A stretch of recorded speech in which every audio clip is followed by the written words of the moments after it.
Первый раз этот новорожденный жеребенок вышел на улицу и увидел солнечный свет.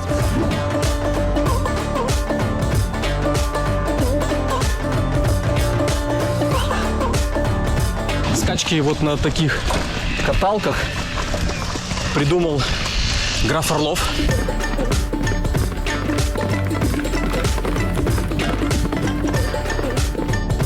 Мастер педикюра на конной ферме – это совсем не гламурная профессия.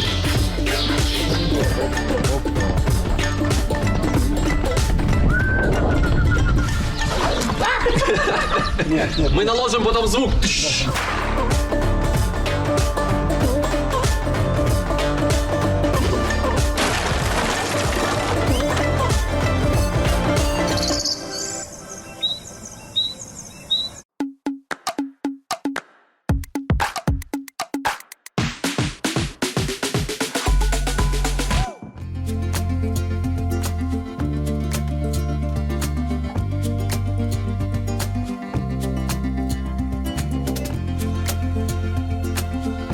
Всем привет, друзья! С вами программа «Два кадра», и на этот раз мы отправились в Гагаузию. Здесь находится ферма по производству лошадей, если можно так выразиться, от пролин. Только что табун пришел с выгула и возвращается в стойло попить воды, потому что здесь юг, Буджак, очень жарко, и кони, и овцы все так же, как и было 100 и 200 лет назад. И сегодня мы вам расскажем о том, что собой представляет прекрасное животное породы орловский рысак, ну и покажем, как их здесь разводят. Здесь уместно будет сказать «по коням».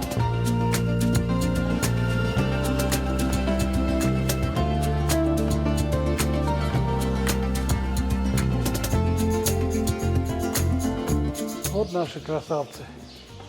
Вот это Каплан, кстати, правнук Прополиса. Можно их потрогать. Ну, можно. Что, не балуйся. Такой чуб у него. Не балуйся. Порода какая? Это орловцы. Вот это орловский, классический, да? То есть не намешанный вот этот Нет, орлов. это чистый орловец. Это наш кубей. Я его назвал в честь села в Болградском районе. Кубик. По 4 годика, он тоже после дорожки. Кубик хорош. Кусается? Эй, он сахар просит, они такие у меня. Сахар. Ты попрошайка. Да. Это молодежь, это двухлетки, лихач, жгучий, боржоми и листок. А вот наши производители. Вот это коврак. Коврак по-гагаузски это стройный. Ну, они все стройные, но этот... О, боже, такой большой, прям в рост. Мне нравятся глаза у лошадей, они такие какие-то добрые, наполненные смыслом. Мне как-то сказали, знаешь, Константин, когда лошади в глаза смотришь и врать боишься. Вот это наш главный папа. Практически все же ребята, это его. Вот это главный, отец Да, Гелбрич. большой. А, вы ему что сказали, выходи? Позвал его. Позвали? Это наш Буджак. Тебя можно Ну потрогать? перестань, Буджак? ну. Можно потрогать тебя? Нет, его не надо. Он чувствует чужих, поэтому он дурачится. Это называется дурачиться. Это наш Жорик. Красивый Жорик.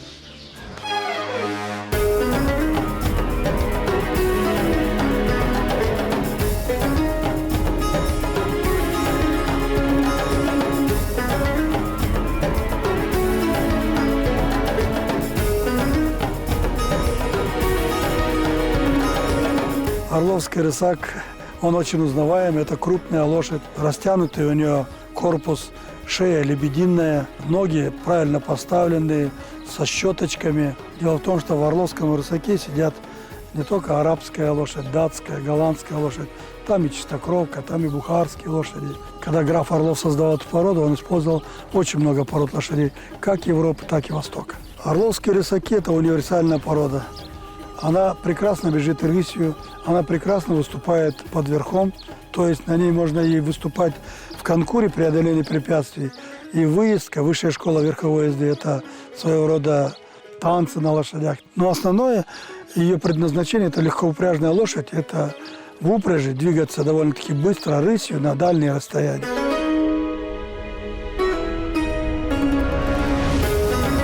Если специалисты говорят, американский рысак – это серийный Феррари, орловский – это Бентли ручной сборки.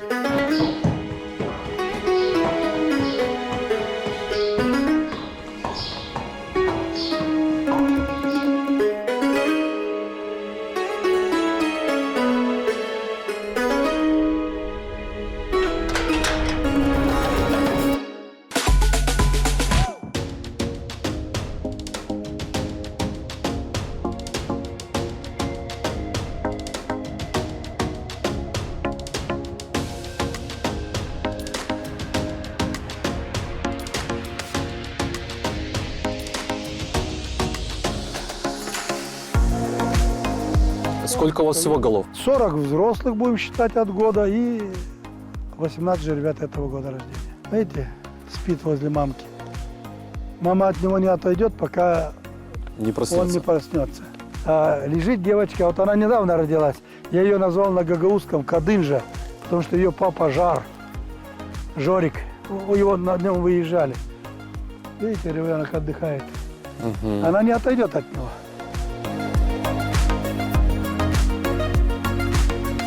Умница. Пусть проснется этот товарищ. Вставай! Ух ты, большой уже.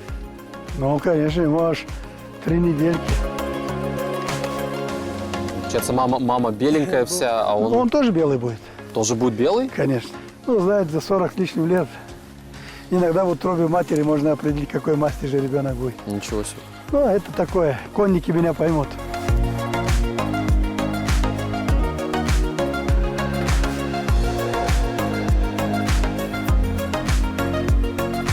Друзья, сейчас мы видим очень интересное явление. В первый раз вот этот новорожденный жеребенок вышел на улицу и увидел солнечный свет. Посмотрите, он уже достаточно крепко стоит на ногах. У этого стригунка еще даже нет собственного имени. Он еще никто не знает, как его будут звать.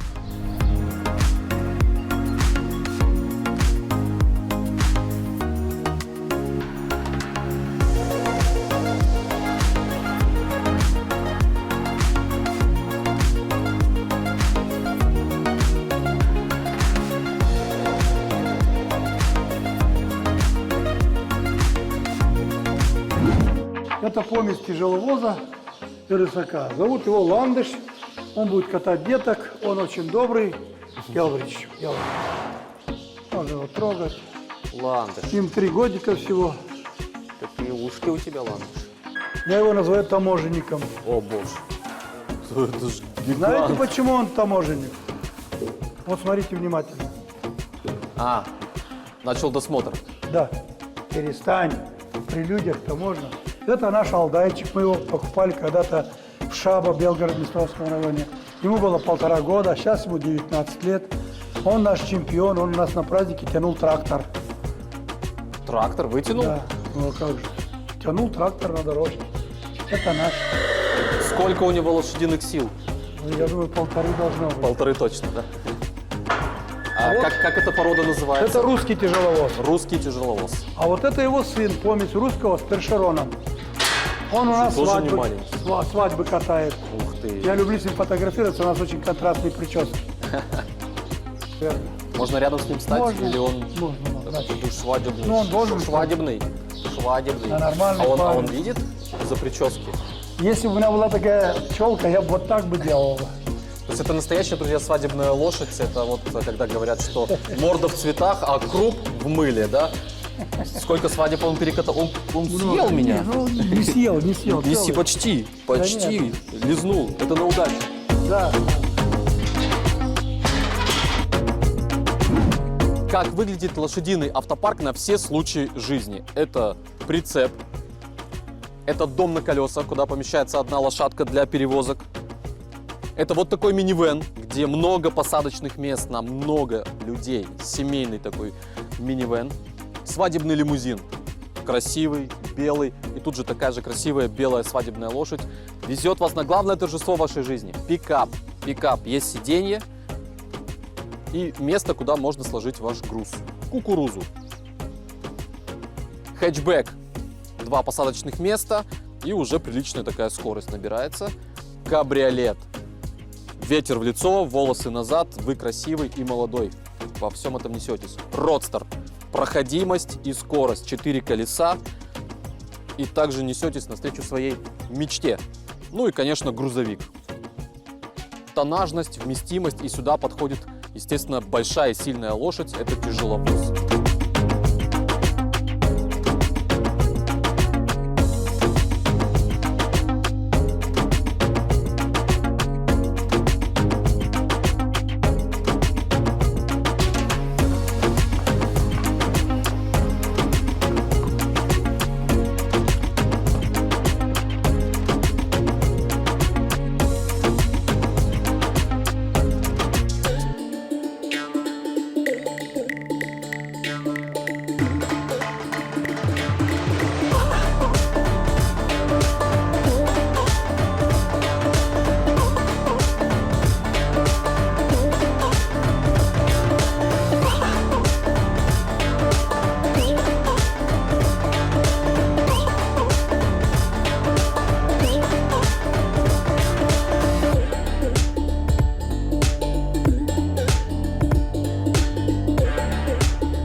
Скачки вот на таких каталках придумал граф Орлов. Придумали они были в России и специально для выведения вот такой потрясающей орловской породы. И это было не забавы ради, это не было там для ставок, для азарта. Это было для того, что сделано для того, чтобы проверить лошадь на выносливость, проверить, соответствует ли она тем критериям, которую в нее закладывали, да. Сколько она сможет прибежать, с какой скоростью, с какой грациозностью, насколько это все будет потрясающе, насколько удачной получилась орловская порода. Ну и мы с вами видим, что все получилось. Лошадь просто потрясающая. Сейчас мы познакомимся с человеком, который отвечает за здоровье питомцев всей этой фермы. Дмитрий. А в руках у него, если я не ошибаюсь, вот такой педикюрный набор. Да, своеобразный инструмент. Который используется в нашем спа-салоне для того, чтобы, ну, понятно, не ногти делать, а вот как раз ухаживать за копытцами. Я правильно понял? Да, совершенно верно. Время педикюра. К лошади нужно даже подготовленно подходить осторожно, но уверенно. То есть никаких таких неловких движений, не резких. Уверенно, но осторожно. Это не больно, так что можете не переживать. Вот мы удаляем ороговевший слой пророщенный, для того, чтобы лошади тоже было комфортно. Вот эта часть, пятка, она должна амортизировать. Но из-за того, что она обрастает вот этим ороговевшим слоем, она становится более такой, видите, вот она играет. А она становится более жесткой. Это мешает лошади. Можно щипцы? Пожалуйста. Спасибо. Откусываем рог. Сейчас я откушу вот тут вот по окружности. От края копыта.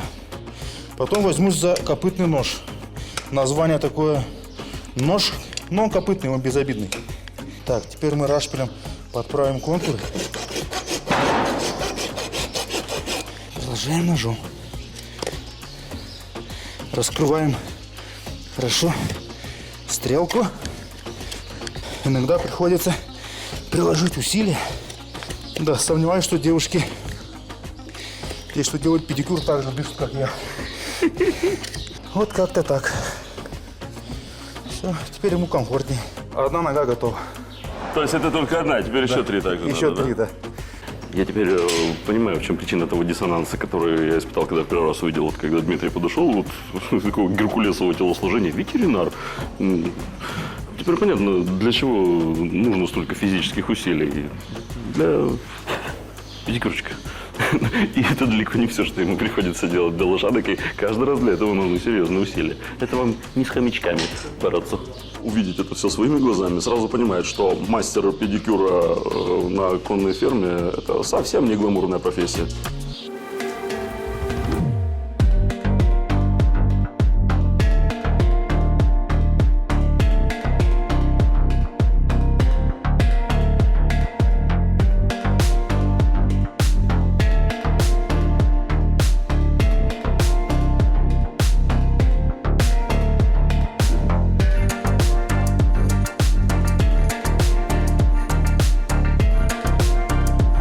Здесь на ипподроме в Чедрлунге проходят не только бега в качалках, но и скачки. Вот сейчас жеребец орловской породы, скажем так, проходит подготовку, да, тренируется перед серьезным забегом, который совсем скоро состоится. Нужно обязательно приехать сюда и посмотреть, как конь выбивает пыль из ипподрома, как он несется, какое-то стремление, какая-то жизнь, энергия и потенциал, который заложили в эту породу, и с какой любовью выращивают здесь лошадей.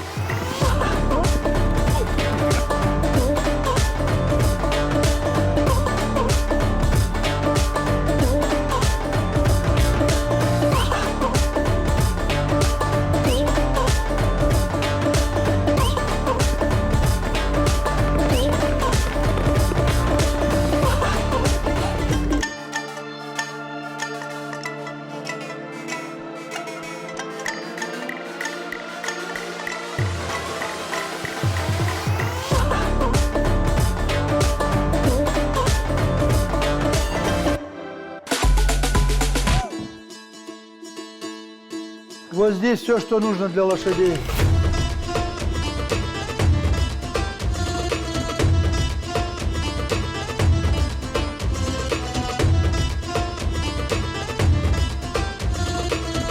Седла, хомуты, уздечки.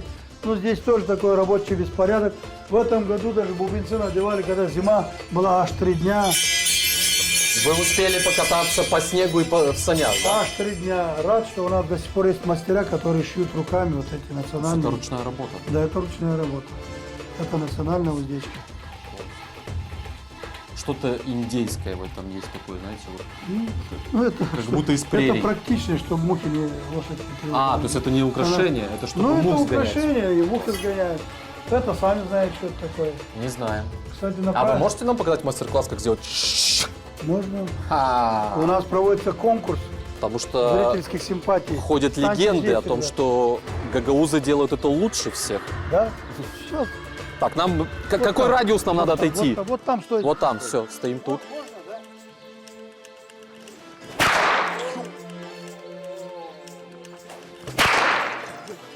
А я же могу сам по себе попасть, правильно? Отойди туда. Как правильно? Как... Вот как я делал. Я в это время зажмурился. А! Нет, нет. Мы наложим потом звук. Да, да. Да, нет. А! Надо Бежим. вернуть в том же направлении. Можно в воздухе. Это вот в воздухе, а вот в землю. О, боже.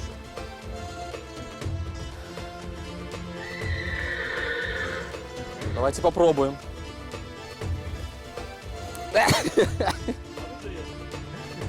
Подожди. Нет, это не... Ой, я какой-то камень зацепил. Все. Ты не понимаешь, Жень, подожди. Ты его просто крутишь. Отойди.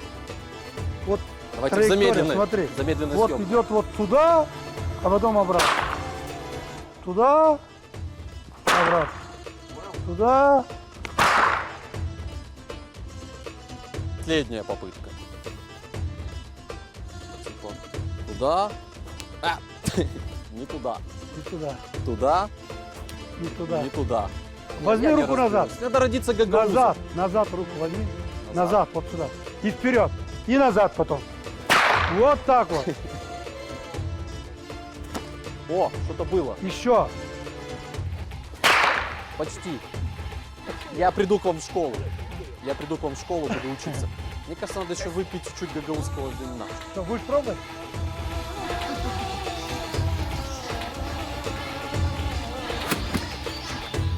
Что ж такое, да? У меня же когда-то получалось.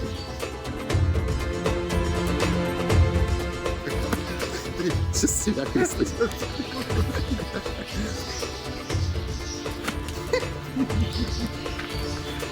Покричал. Да Женя, да Женя. Когда мы выносим вот Один раз у меня получилось, но не сегодня.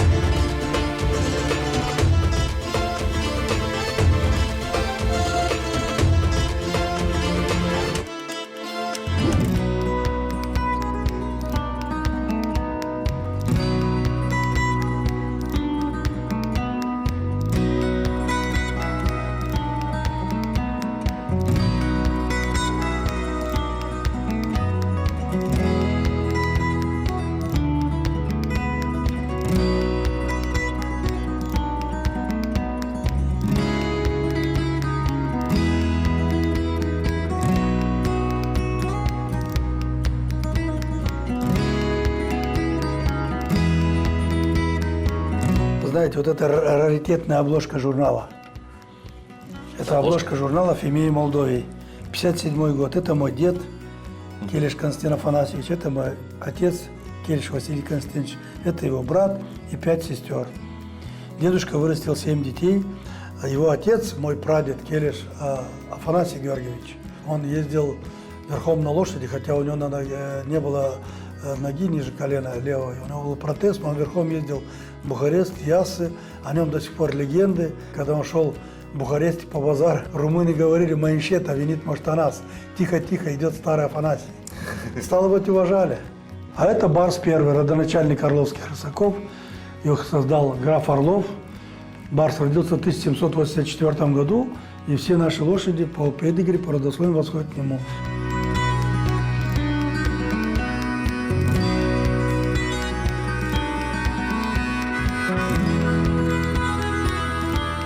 Наши лошади выигрывали на выставках. Вот там маленький кубок президента мы выиграли на соревнованиях.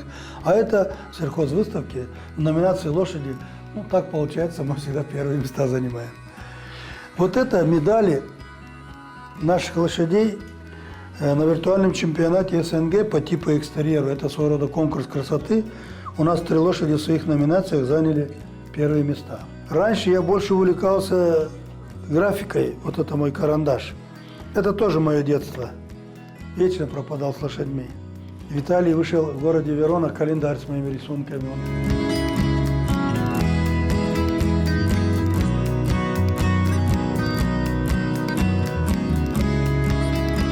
Ну, не скромно, но мои выставки были и во Франции, и в Италии, и в Германии, и в России.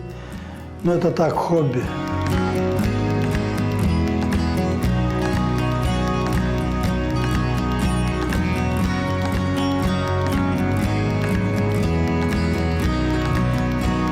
Основная работа с лошадьми уже более 40 лет. Мы же стараемся как-то сохранить старые традиции, свои ценности, вот свою культуру. Ведь не секрет для жителей Бессарабии, для нас всех, лошадь является элементом национальной культуры.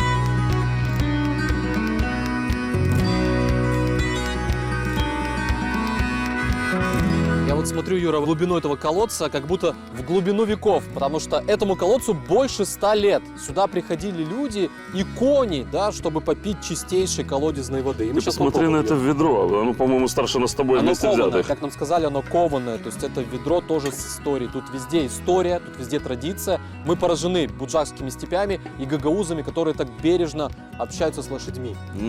И вода здесь бесподобная. Сказали, что супер мягкая. А? Супер мягкая. И обратите внимание, колодец для людей и тут же рядом поилка для лошадей.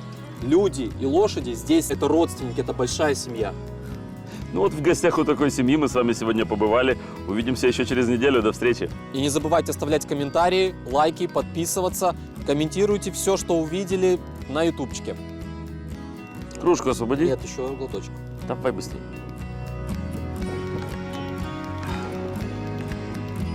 Столетний колодец. Бомба. Да. А вода свежая. Наливай.